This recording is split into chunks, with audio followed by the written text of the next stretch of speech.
น้องปวดใจให้ประทังเป็นเด็ดตรง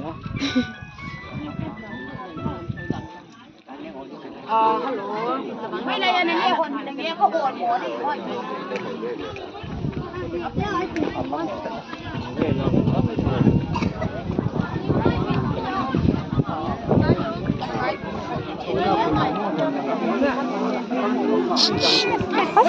ไว้ต้มโตะเอาเดียเสะก้อยเดียวกินเดียวข้าวเหนียวก็ถึงกับเราต้องอันนี้เฮ้ยอันนี้ลายตาให้ติดขุดลง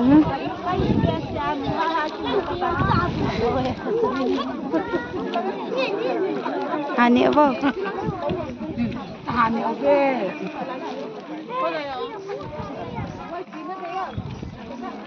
ต้องงอลังมันดิ้มกับกิกวยดิใช่ไหมง่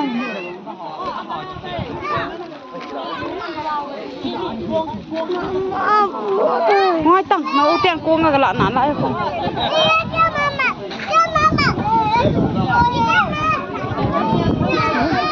อันนี้นะเนี่ยฮันโตกุ้งนายเราพี่อาจจะเล็กนิดตัด10 กิโลที่ร้านนั้นเลยโน่ๆทำไมไม่กิน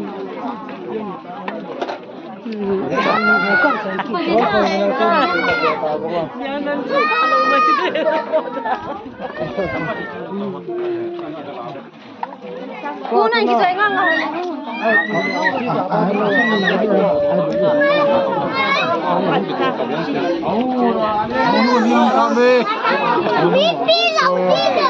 ใช่มันว่าจะจะไปไหม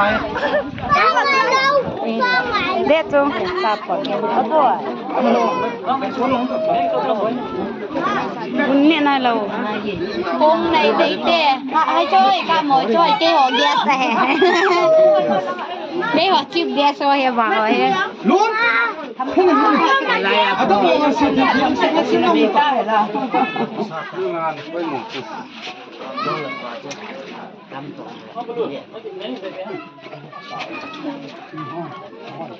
จ้าลองปีชีนุ่งอาเสียตานั่นน้องเป็นเหรอปะล่ะจะไปนั่งจะไปที่ฟ้าตา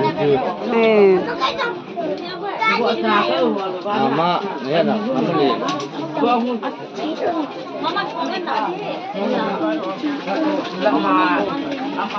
มาตะกินมันอะไรมาตาชิวน่ายลงทุนนักป้าเตียนกินไหนเวลางะคนบุกละพี่ทำบ่อยกูว่างนายเราโจนั่งหุ่นที่งัวมามา